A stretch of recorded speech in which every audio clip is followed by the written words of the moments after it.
Here we go.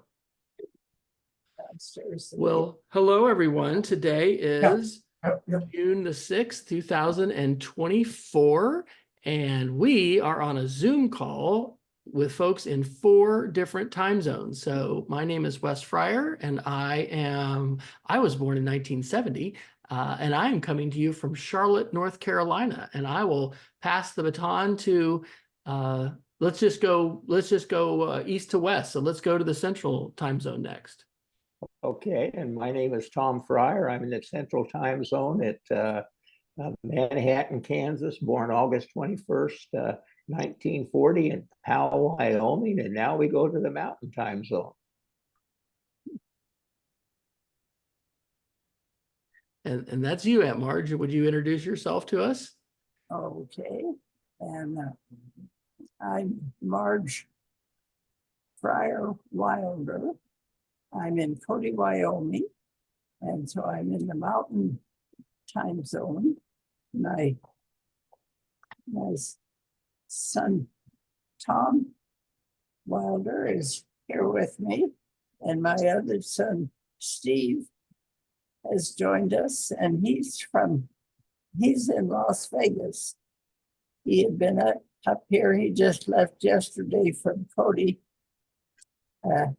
and he'd been up here for my 96th birthday party, and he'd stayed for a little over a week. So we had a nice visit, and nice drive around the countryside. So that is great. And Steve, I understand you were happy to get back to 105-degree weather. I'm enjoying the heat and wearing cutoffs. Steve Wilder, I was born as the middle child of the family in 1954. Here we go.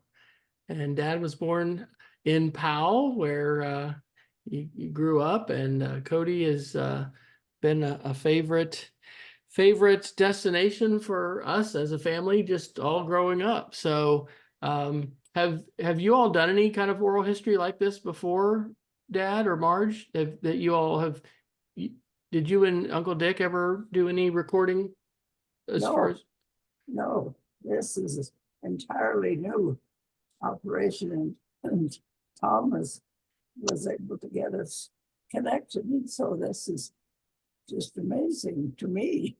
Well, this is good. We did this with Alice J. Last week, I guess. And with the family reunion coming up in Minnesota, and having done some of this, I just thought we ought to go ahead and give this another try, and we can encourage other people in the family to. And Wes, I'd like to start off the first question. Yes. Today is a very significant day in American history. It's June 6th, 2024, and 80 years ago today was D-Day and the Normandy invasion. And now to bring Marge into this, when that happened in 1944, if my numbers are correct, I think I know you were in high school, maybe just finishing your sophomore year, but do you remember anything about D-Day in 1944, Marge? Well, I certainly remember the significance of D-Day and the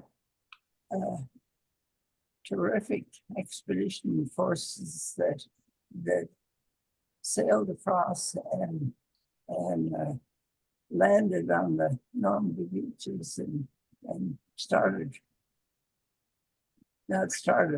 got participation in what was World War II. So, Kind of the beginning of the end.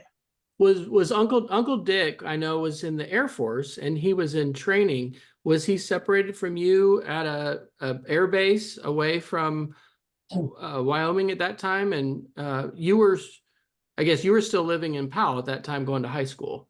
yes, and in 1944, which is the year we were just talking about.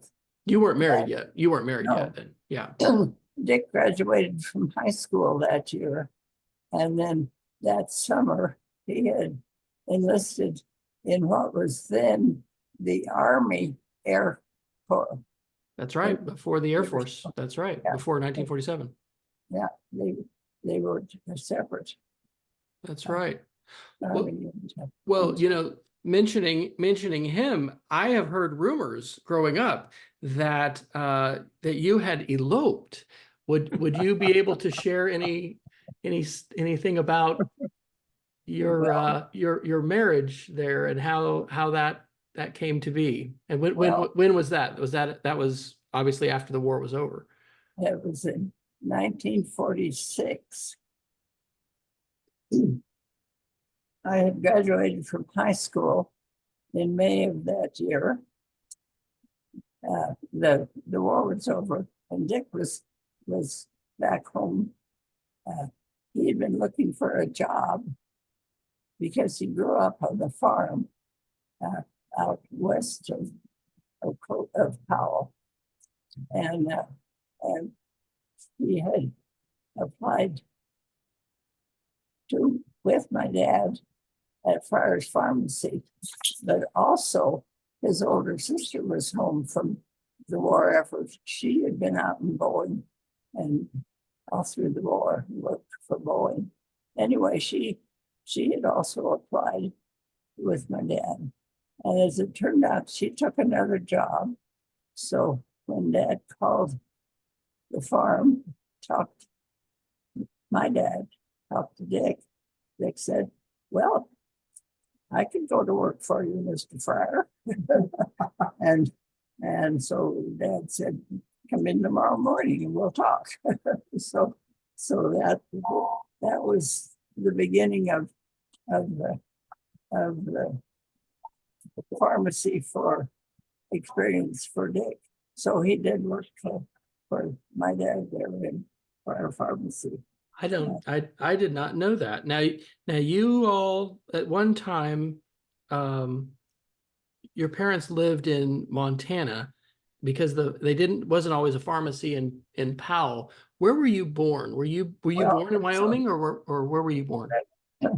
Let me go back just a little in regard to my parents and how we ended up in Powell. Okay. Great.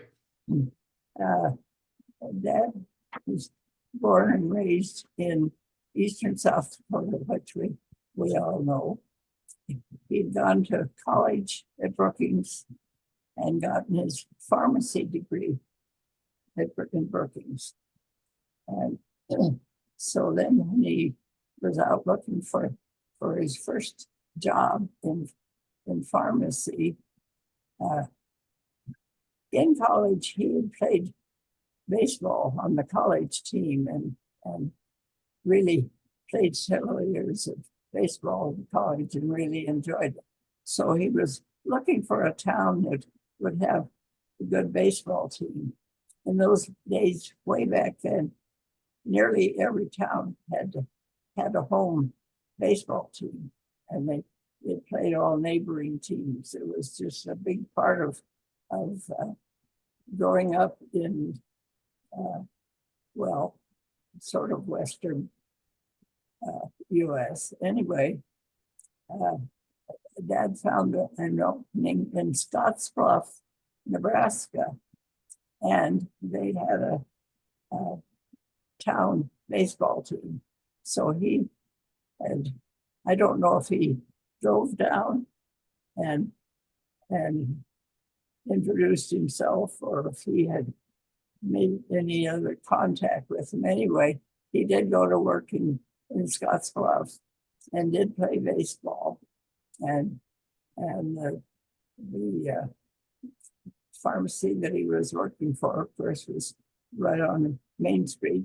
Scottsbluff was a fair-sized community. I don't know how big it was then, but it was on the railroad line, on the UP. The UP had gone through there when they built the interstate railroad line. Anyway, so Dad went to work. Mom was working at their family flower shop.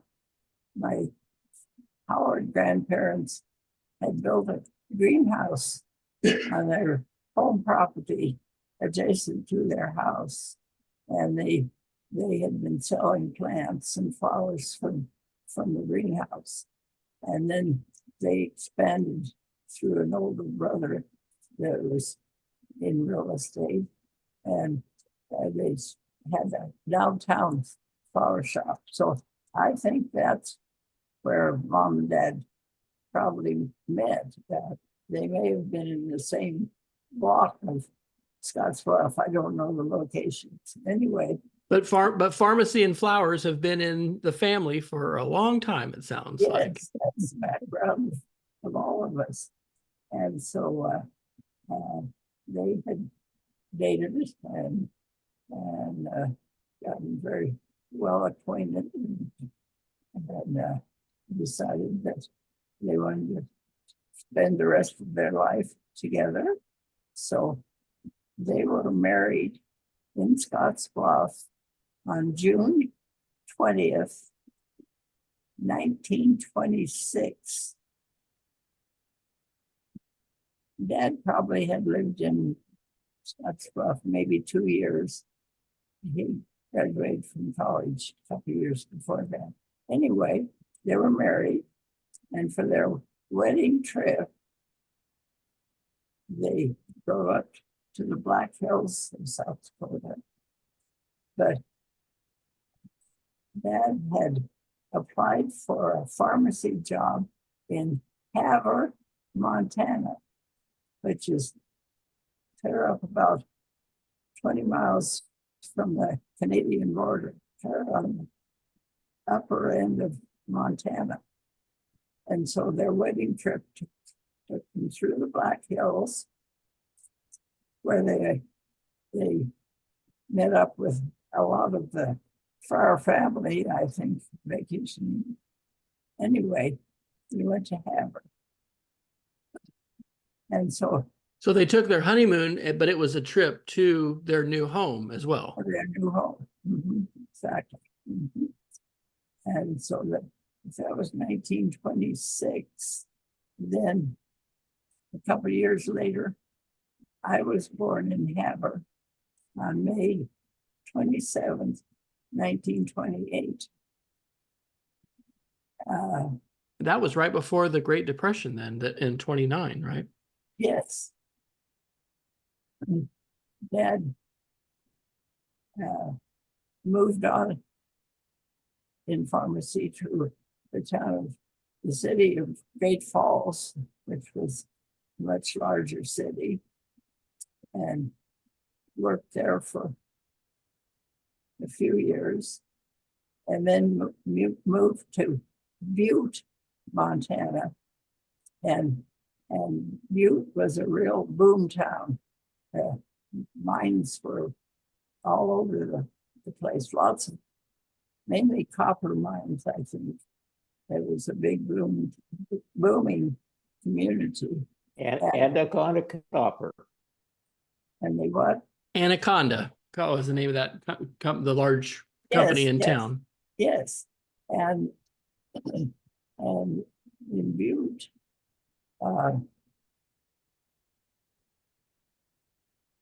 the only thing I really remember was Dad worked night shift often because the mines were open 24 hours a day. And so many retail stores, the drugstores and grocery stores, were open 24 hours a day too. So Dad often worked night shift, would come home and sleep in the daytime. So that just was an accepted part of our lifestyle, which was fun. And don't remember much about Butte. The streets were real snowy in the wintertime. It was good for sledding, but Is that where you started school? Was when you all were in Butte? no. Then on Christmas, either Christmas Eve or Christmas Day in let's see, that would have been 1932. There was a big fire downtown it burned out the drugstore along with several other businesses in that same block. Mm. And and Dad was without a job, and he was looking temporarily for other jobs in pharmacy. At that time, I think Mom and I had gone to Scotts Bluff, where her mom was still living, and we spent part of the summer with Grandma Howard. Dad went to work in the little town of Glasgow, Montana, where they were building the Fort Peck Dam. So that area was a real booming area, but there was no housing for families. Mm. And so Dad was up there, and we, as I say, went to Scotts Bluff. And I don't know how long he actually worked in Glasgow, but in the meantime, my Aunt Marge, mother's sister, and her husband had moved to Powell. He was a registered pharmacist. And they had lived in Cheyenne, and he worked down there. I don't know much of the background of him. I don't know where he grew up, but he had heard of a drugstore for sale in Powell, Wyoming. And so long about, I'm guessing 1932, they moved to Powell, and he bought this drugstore, which was, his last name was Daly, so it's Daly Drug. And Dad went to work for Mariah, who was his sister-in-law, but she was not a pharmacist, so it was an unfortunate situation. Her husband had died, so leaving her a drugstore and 3 small children, she was not a pharmacist. Right. So, thanks to some good friends and help in the community of Powell, why she kind of struggled through. And so while Dad was still working part-time, she had called to ask if he would consider moving the family to Powell, and he would have a job managing Daily Drug. And so in 1934, we moved to Powell. And in the fall of 1934, I started the first grade. There you go. So then the rest of all my school years were in Powell, and I graduated from Powell High School, as my brother Tom would. Now, am I remembering this right? 365 North Bernard. Was that the address? Correct. Hey, yeah. Look at that. I do remember visiting. And I remember really big lilac bushes that Dad said used to be really small and are really big. Did you all move into that house first, or was there another house that you lived in? That. Mom and Dad built that house. So they designed it and as their first house in Powell? Well, they had rented other places for a few years. Okay. And they lived right in that neighborhood. So you mostly grew up in that house as well then? So it was an empty lot that Mom and Dad bought, and then built their home and spent the rest of their life together there at 365 North Bernard. That's right. And as Tom and I know, and Steve and I know, we both had driven by there just this week. Yeah. We've been to Powell to put flowers on on the graves in Powell and Cody, of course. And Yeah. so we've been driven by, and a lot of the bushes are still there. Yeah. Well, what are some of your fond memories thinking of your parents? Let's start before Dad came along in 1940. Do you have some meal memories or trip memories? What kinds of memories do you have with your parents? Oh, uh, let me think a minute what were special. Often every year we made a trip to South Dakota to visit his parents. However, by then it was just his mother. His dad had died in I think 44. The Lean Friar sent me a picture yesterday of him in 1936 with a jacket on and a dog in his lap sitting outside. And I had never seen that picture before. And so the only picture I'd ever seen of him was this picture that has the four, well, it has A.R. Fryer Sr., it has Granddad Fryer, A.R. Fryer, it has Dad, and then I'm like, 3 years old or something. But anyway, that was really neat to see that picture because he was born in 1863, I think. Is that right? That was Granddad Fryer's dad. I think that's Yeah. I think that's right. And the Fryer family, my granddad's parents, were living in England, and so they immigrated from England to the United States and settled in upstate New York, up around the area of Batavia, New York,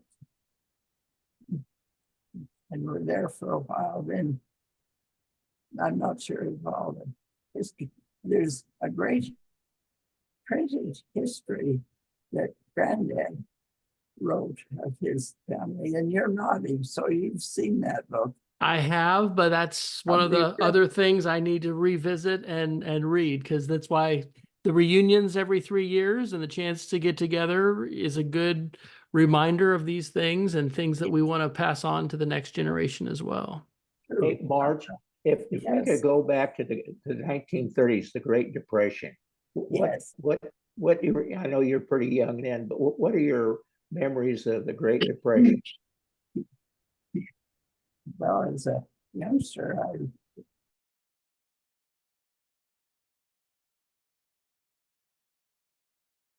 tough time for the whole nation. We were, as a family, were managing pretty well. I mean, Dick had Your dad? Yes, my dad, Albert. Yes, had a job most of those years, so they had an income. So I really don't have many memories of the depression being hard on us. But not even as far as rationing and food and things like that. I don't remember missing a meal. So I think. Did you go to the Presbyterian church growing up, and was there a tradition of sort of a Sunday dinner at home, or what? Yes. What kind of traditions did you have with that? Yeah. I mainly remember Mom did delicious fried chicken with mashed potatoes and gravy. So that was often Sunday dinner. And Tom, I see, is nodding, so yes, remember I remember that. And Presbyterian church, is that was yes.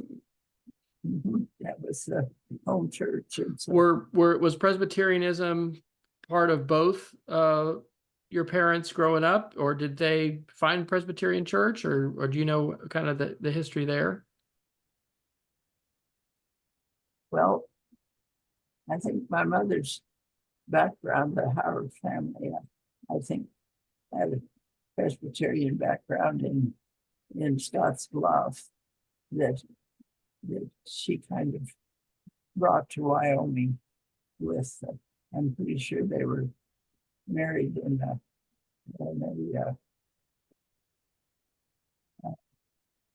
Presbyterian church in Scotts Bluff. And then I don't really remember going to church or Sunday school very much in either Great Falls or Butte. And of course, Dad's work in Butte, the drugstores were open 7 days a week, of course, as well as working nights. So, so I don't really remember church being much of a part of our life until we moved to Powell. Yeah. Now you're 12 years older than Dad. So what are your memories of Dad coming into the family, and were both you and Dad, I guess, even born at home or hospitals or The hospitals. Yeah. And so Dad was as well in Powell. Yes. I bet you got to stay more than 24. Graham got to stay more than 24 hours in the hospital at that time. Didn't they get to stay for like a week? I think a week was customary Yeah. to stay. And I think Mom had hired an acquaintance or a good friend that was kind of a housekeeper to take care of Dad and I while she was in the hospital. So I think she was looking out for us. And then of course, when she brought that little squalling baby boy home, why I got acquainted with my brother Tom. Were you called upon to babysit a time or two? Quite often, but And she was an awesome babysitter. I really recall that. you know what? You were a good babysitter, he said. He remembers that. So was Aunt Marie living there in Powell as well? Yes, and did she pass the pharmacy then on to your dad, where it became Friar's Pharmacy, or what happened with that? she stayed in Powell, raised her family. A few years after Dad started working for her then in Powell, why there was what was known as a school of pharmacy, a short course in pharmacy that some organization had gotten approval in Denver, and so Marie decided that she would go take this class in Denver to become a licensed pharmacist. And so she had a good housekeeper that had been helping her those years. And so Marie went to, I think it was a 6-month course. And then she had to take the state board exams and in the state, so she had to come back to Wyoming to take the state board exams, and she passed. And so then she and Dad,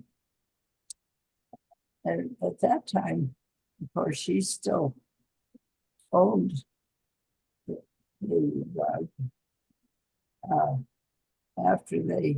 after she got her degree, and sometime, I'm guessing, 1938, maybe, after they worked together a couple of years, why she sold a half interest in the drugstore, and they were partners then.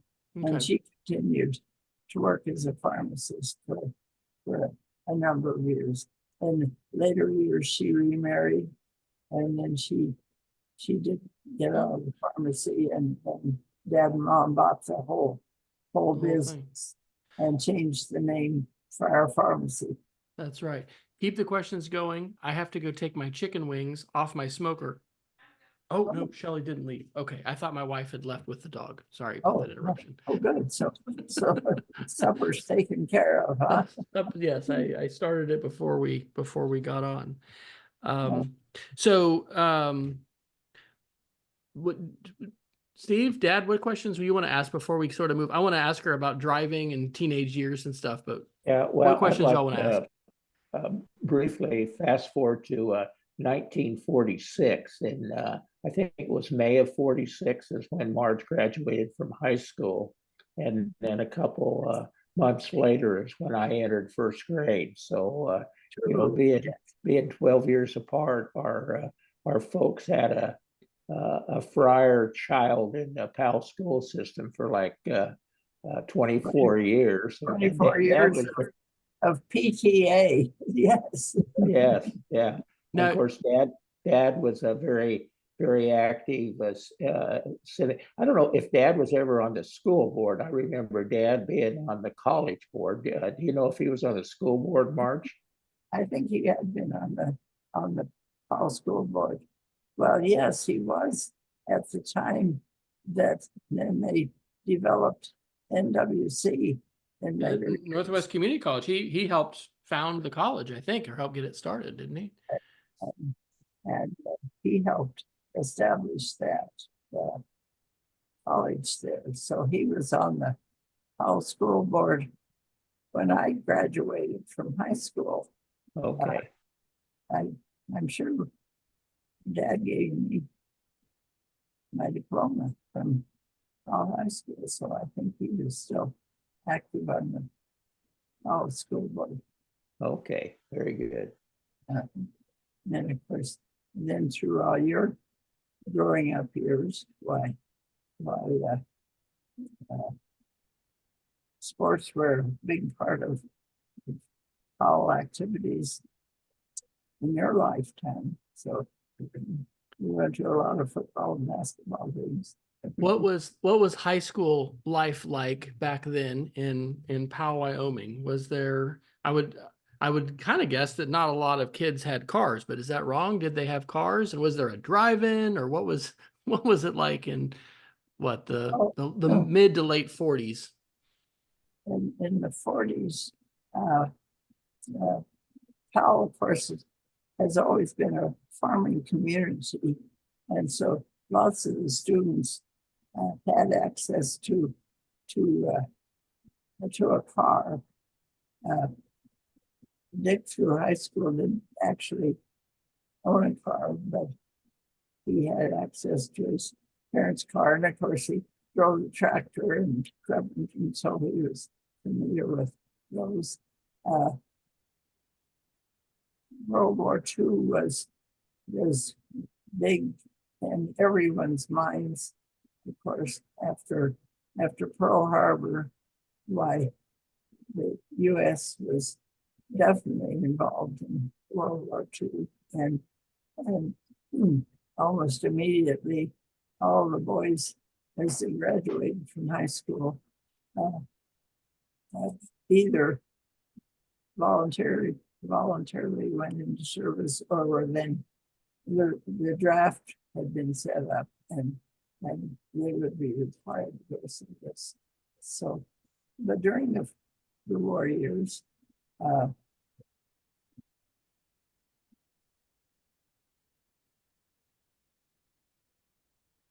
don't think we really suffered at all as far as the war going on. I think we were all very aware of it, of course, and listened to the news.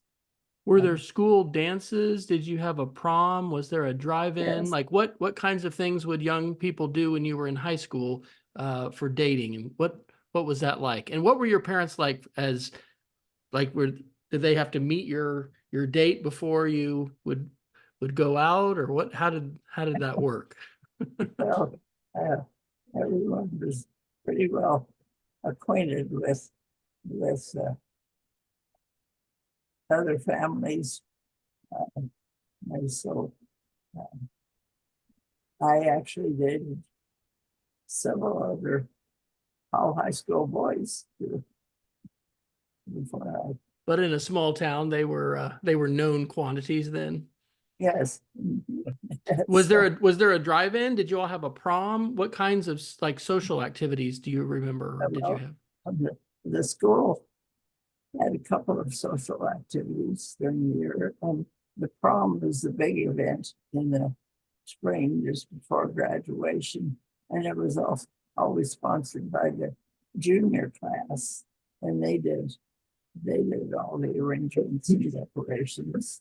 In high school, there was an active, well, now it would be a drama club. I'm not sure what it was called.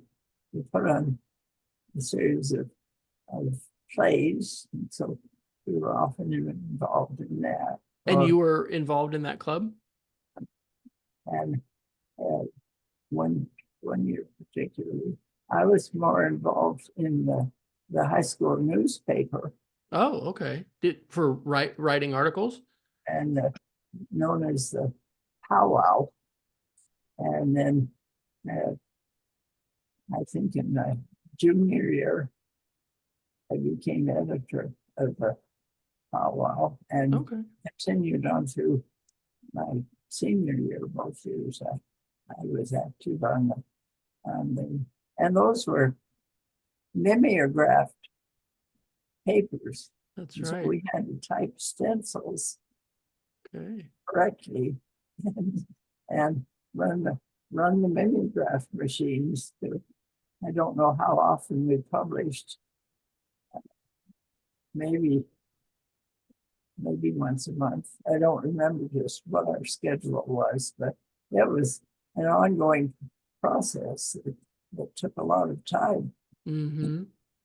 And we had some members on our staff who were taking business courses and typing, and so we always recruited them to come our powwow staff. So Were there photographs included in that, or was it all typewritten?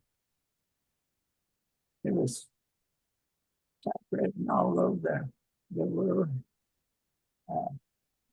photographers, photography class. Mm-hmm.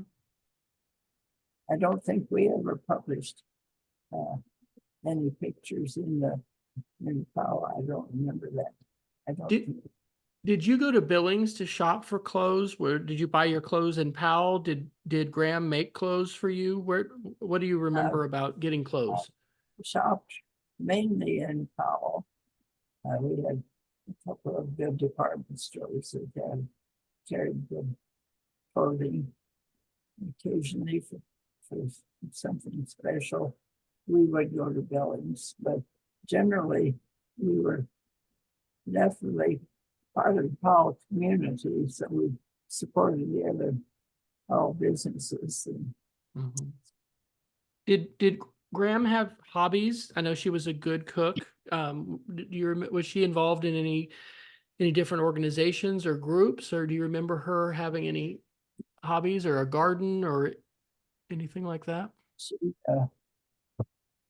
belonged to a couple of women's organizations that I remember, and she and Dad enjoyed playing bridge, and they belonged to a couple's dinner bridge club that they belonged to for many years, and I think that kind of met once a month at somebody's home, and they had dinner and drinks and played bridge. Mm-hmm. And Eastern Star was a big part of her life too, wasn't it, Marge?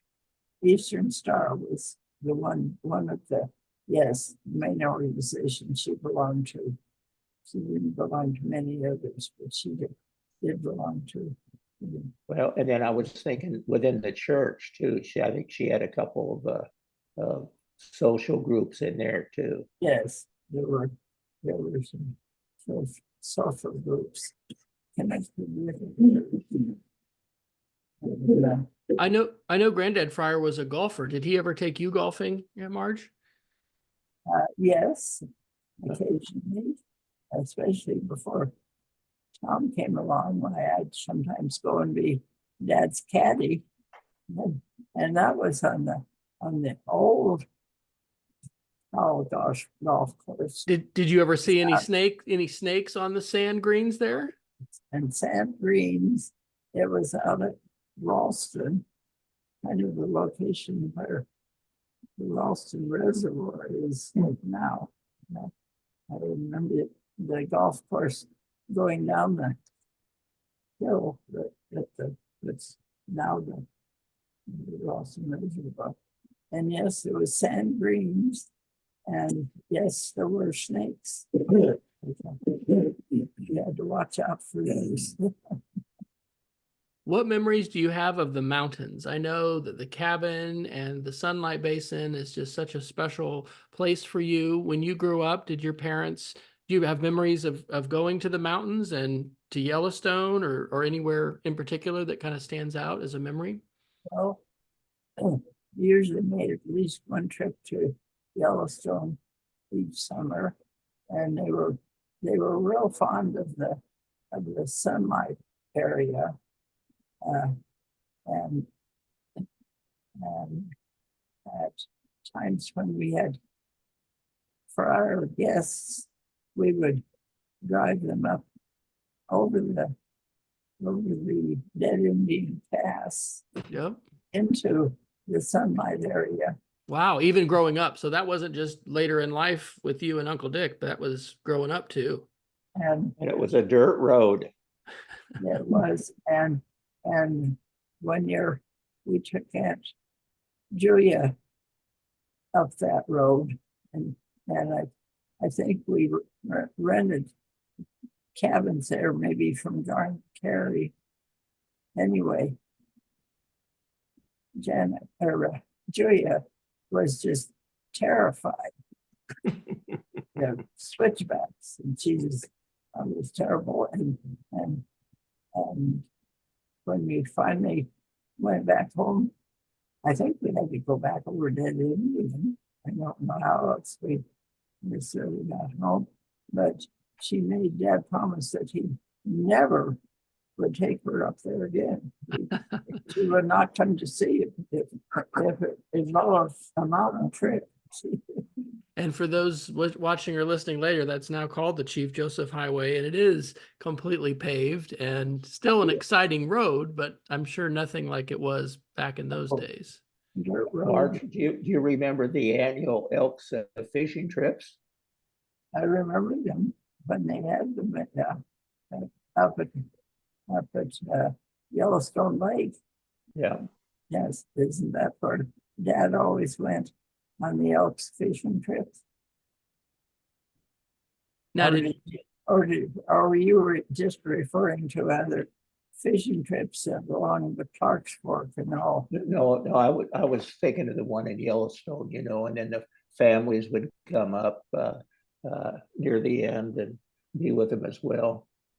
I know this is a traumatic one, but Aunt Marge, you have memories of when Graham, I think, had a fall on one of the trips and had to kind of crawl out on her hands and knees. Was that after you had left home, or was that when you were still in school, or when did that happen? And that was, well, that was after I was married. I think we were living in maybe Roland at that time.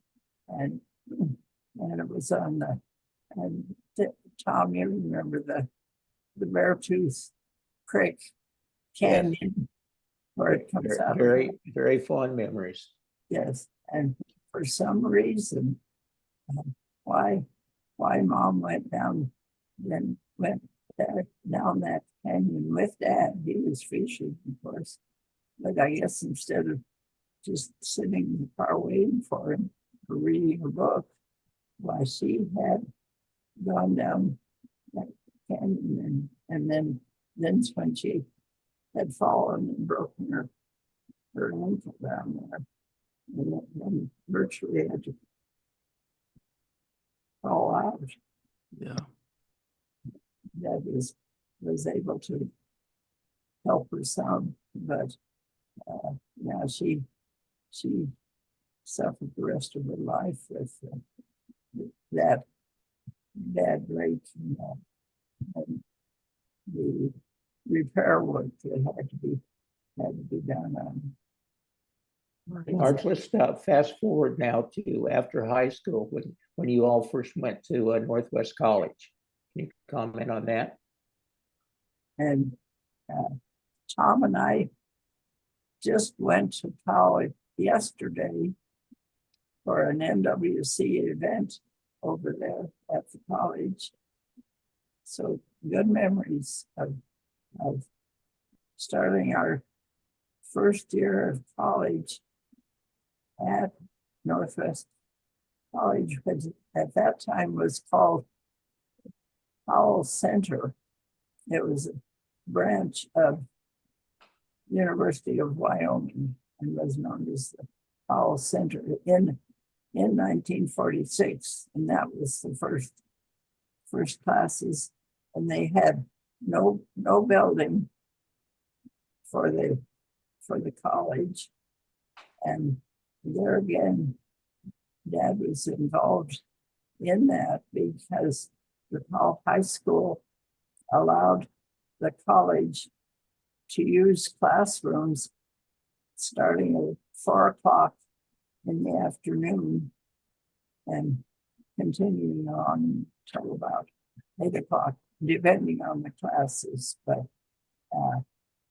we started at 4 o'clock after Powell High School was finished for the day, and then we could use the Powell High School rooms, as well as particularly the chemistry and the labs, because that was part of the curriculum, and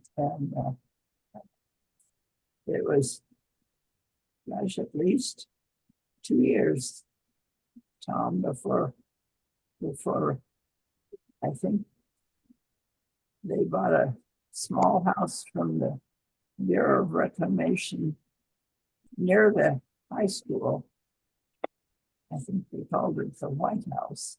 And I think that was the administration building for the Powell College for several years, I believe, if I remember correctly. What kind of classes do you remember taking? And is there any particular memories you have of professors or teachers or classes at that time?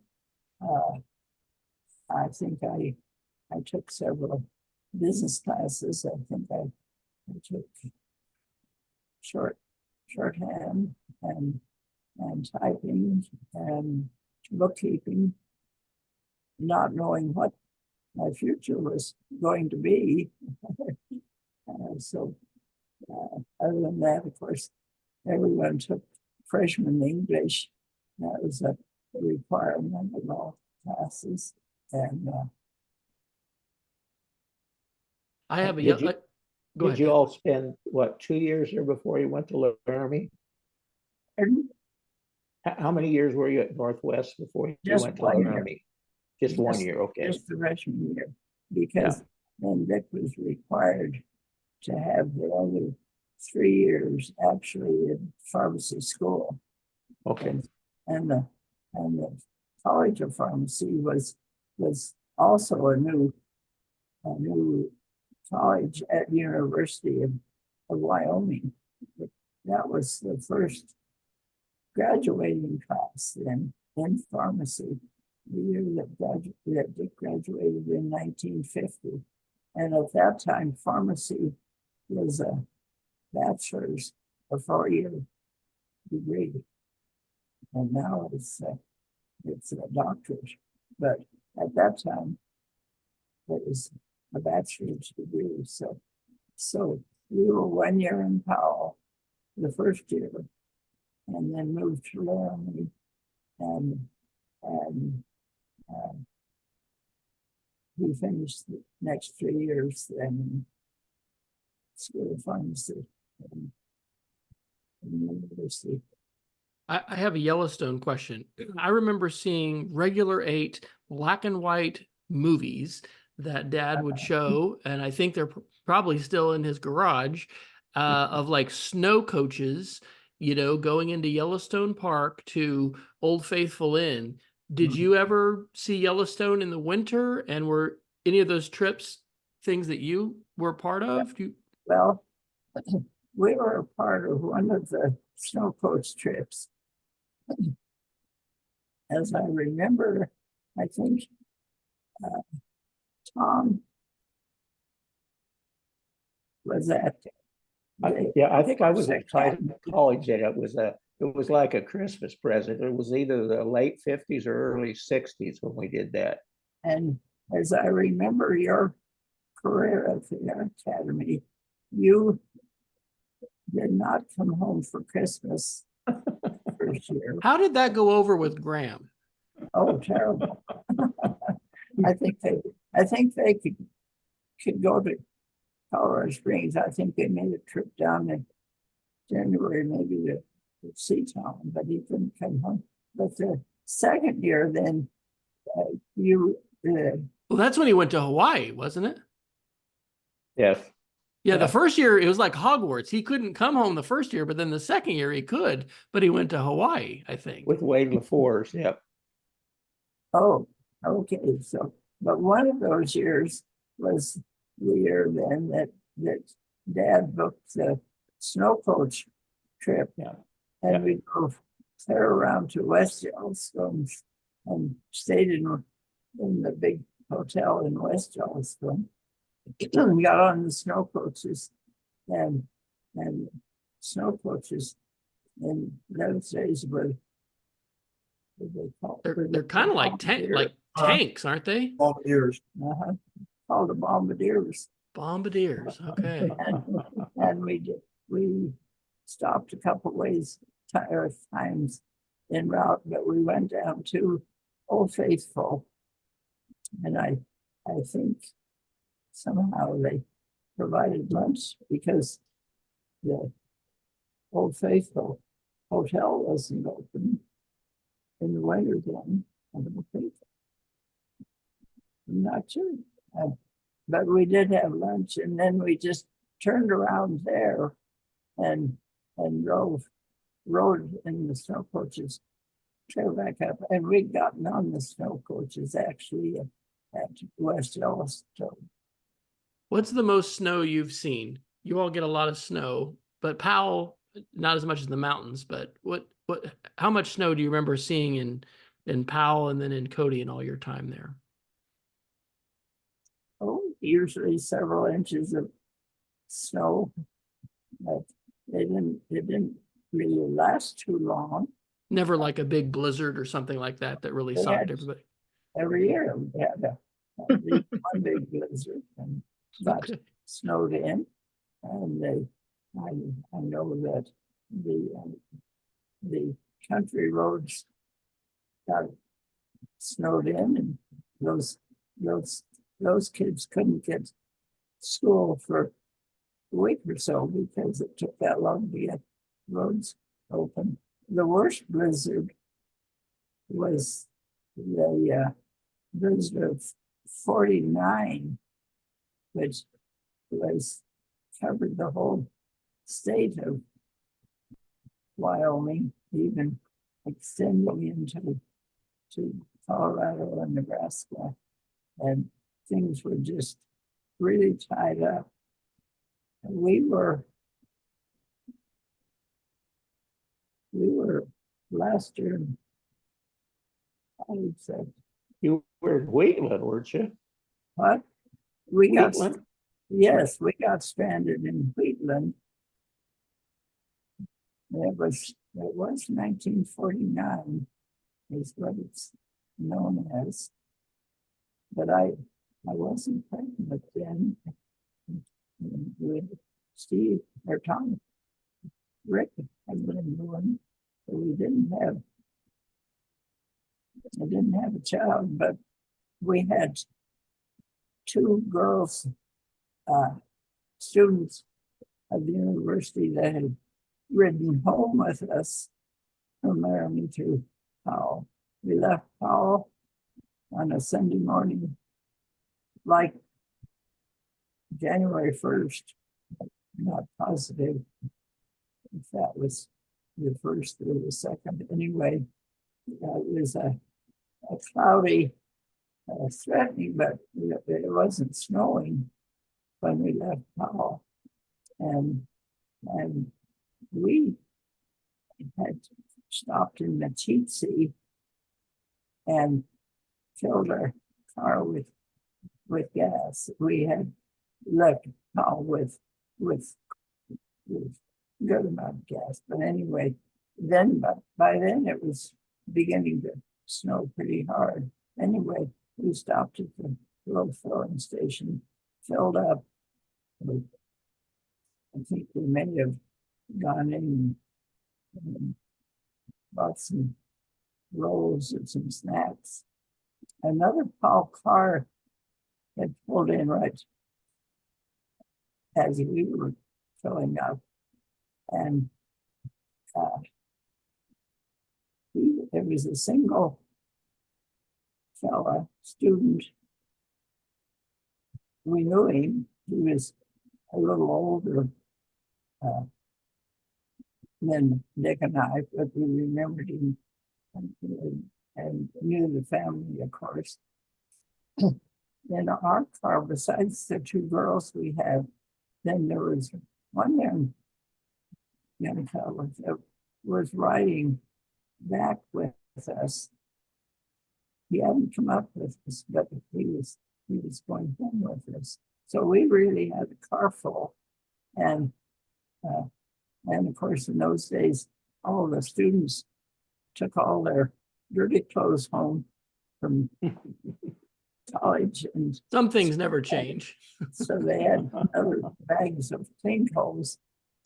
So Glenn, who was driving the other car, said to the young fellow that was riding with us, "Why don't you just hop in with me?" I think he may have had another passenger. There may have been two in his car, but he said, "Why don't you just hop in with me and I'll take you out on that to Laramie." And so he left his baggage in our car and got in the other car, and they took off just ahead of us. We never did see them again. Then when we got stopped in Wheatland,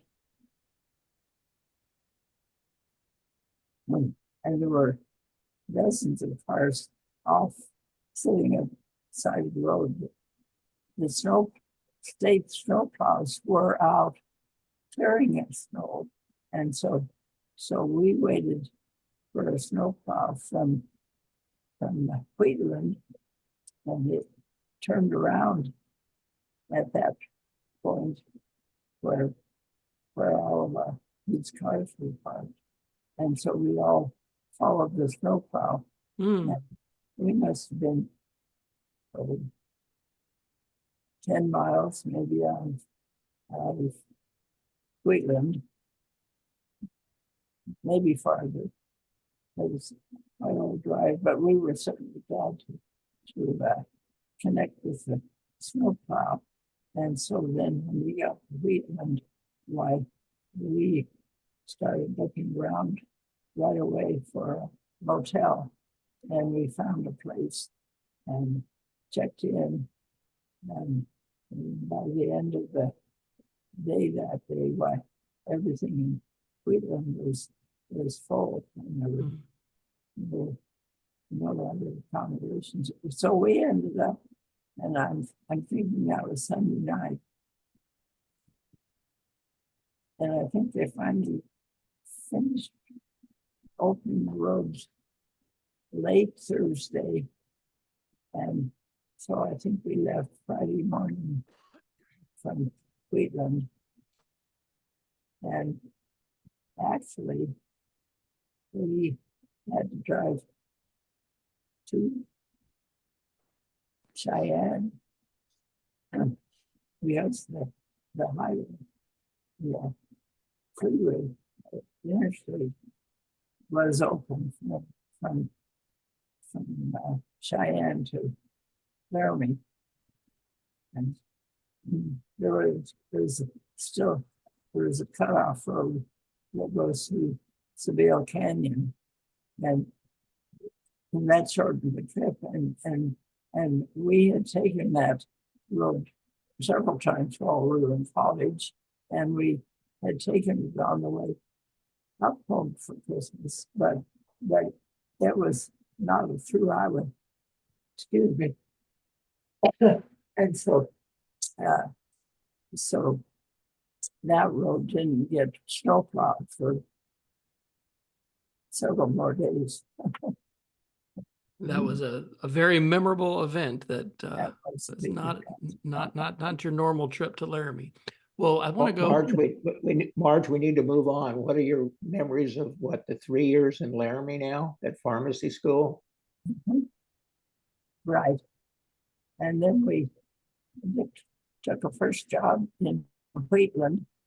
And so we moved to Wheatland, and we worked in that Reed pharmacy there.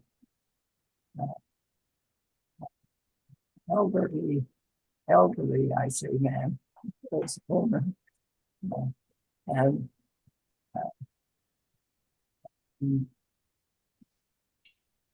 You only had the one brother, so did Uncle Dick have more siblings? How did you decide to have such a large family? Because you have a big family.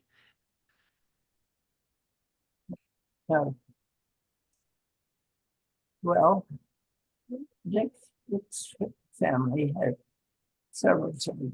Yes, he had brothers and sisters.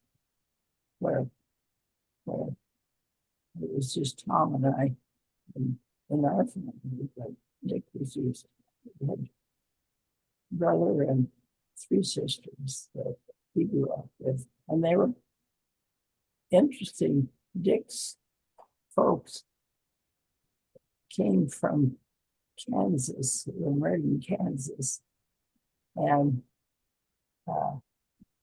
they, by then, the United States government had passed the Homestead Act, allowing people to settle on farmland, and if they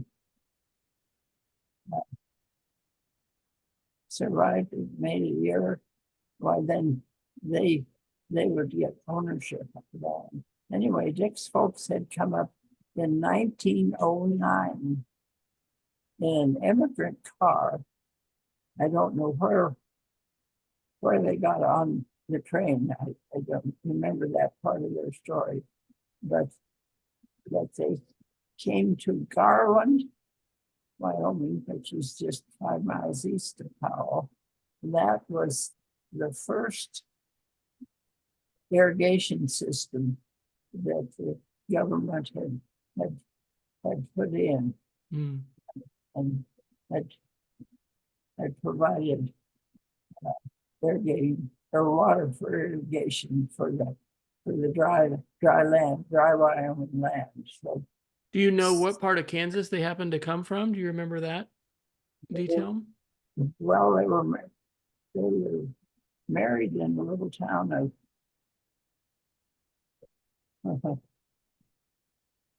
That's okay. I bet we can go back in some I records lost the and name, look I through thought. that. Yeah. Yeah. So Well, where were you all when you started to have your kids and you started to have your own Well, our family? first son, Rick, was born in Laramie in Dick's senior year in college. So Rick was born in March, and Dick graduated in June. So we had 1950. 1950. Right. Yeah. Mhm. And then from Orland, we were only there a short time, a year or so ago, and this owner had hired a manager, and there was a conflict of interest, and so Dick never would say whether he was fired, or he quit the same day, and we left Portland, and then was looking for a job then, of course, and then Blair here in Cody taken over the Cody drug. Did your dad help make that connection to Cody Drug, or how do you remember how that came about? No, Dick just had made that connection himself. Dick knew, I mean, Dad knew of Glenn Blair, but they weren't, very good acquaintances. So I remember driving up to Cody to interview with Glenn and his wife Ruth, and it seemed to work out. And so. And you're 902 Rumsey. Am I getting that address right? That's right. Hey, look at that. I know my Wyoming addresses. When did you all build that house, or when did you move into that house? Oh, we lived several other places in Cody. We rented for several years, and then had bought a couple different locations in town. We moved into this house, I think, in 1964. So, and we bought it from the original buyer, the original owner who had designed the house, and then. When your children were young, and you were being the homemaker and the scheduler and the chef and all of the things, what are some of your favorite memories of your young children? Any particular trips or any holiday time, or what highlights do you remember from when they were pretty young? It was a busy household with 4 boys and 1 daughter. The 3 older boys were close in age. Mike was a couple of years younger, and then Steve was a year younger. So Steve remembers growing up years with 3 boys and their 2 older brothers. Hey, let's bring Steve into the conversation real quick. Do you remember the trip back to Minneapolis for on the train for a baseball game, Steve? That was a wonderful trip. That was my 2 older brothers and your parents that took us on that trip, and it was on the milk train from Billings to Minneapolis, and we stopped at every dairy stop and picked up 5-gallon aluminum milk containers, and that's what the whole train was. We had 1 passenger car, and we picked up all the milk in between, and then get to the big city, they'd drop them all off. So it was a slow trip, as I recall. It was about 2.5 days on the train. It's where we had our first pinochle. I was going to say you probably played a game of pinochle or two. We all learned to play pinochle on that trip, and one of the greatest experiences in my life was that trip. And were you going to see a baseball game? Is that what you said? It was a 4-game series between the Twins and the Yankees back in the day of Harmon Killebrew, and we got to watch him hit a home run, Wow. which was a pretty amazing thing to watch. Wow.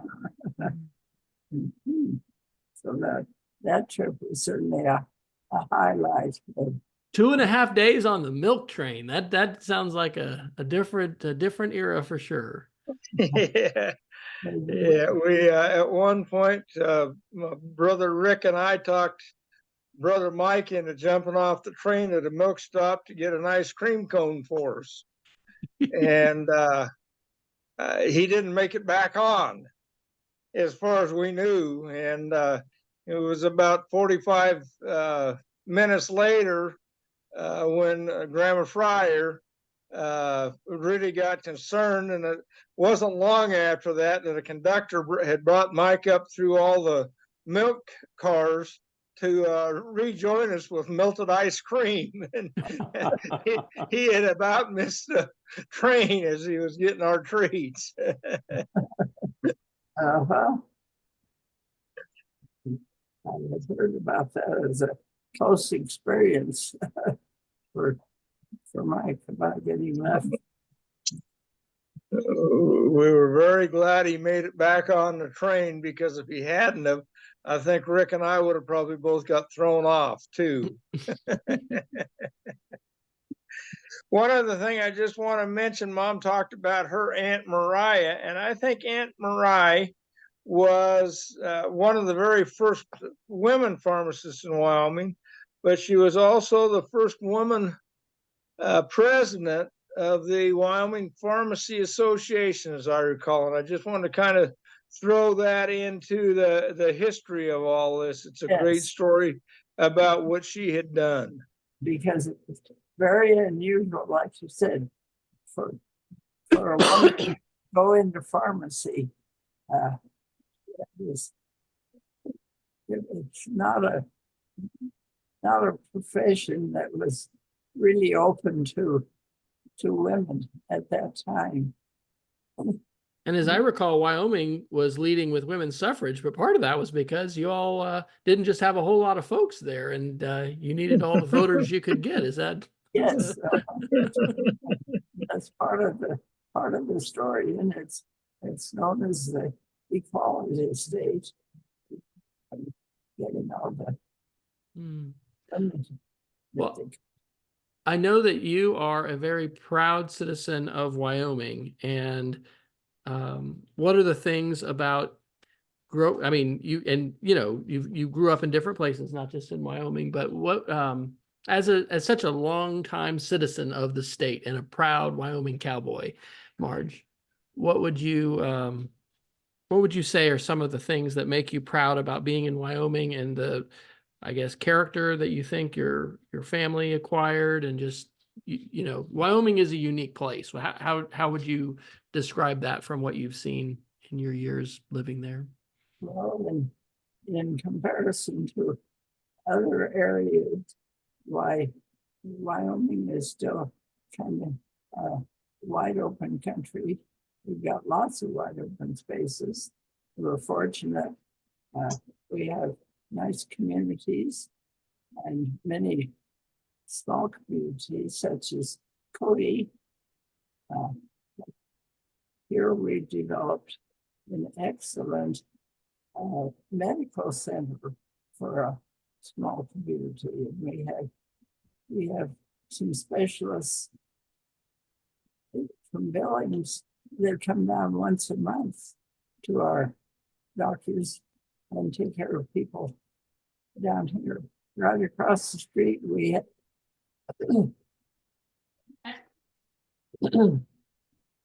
a center that specializes and treats cancer patients, and they have all kinds of equipment there that you don't have to go to Billings, to the big city, to get some of those things done anymore. And so I think that one of the things that makes our community unique. And there's still pretty only a certain amount of politics that enters into all of our lives. Right. But, yeah. But the political situation in Wyoming, I think, has maintained a pretty good balance of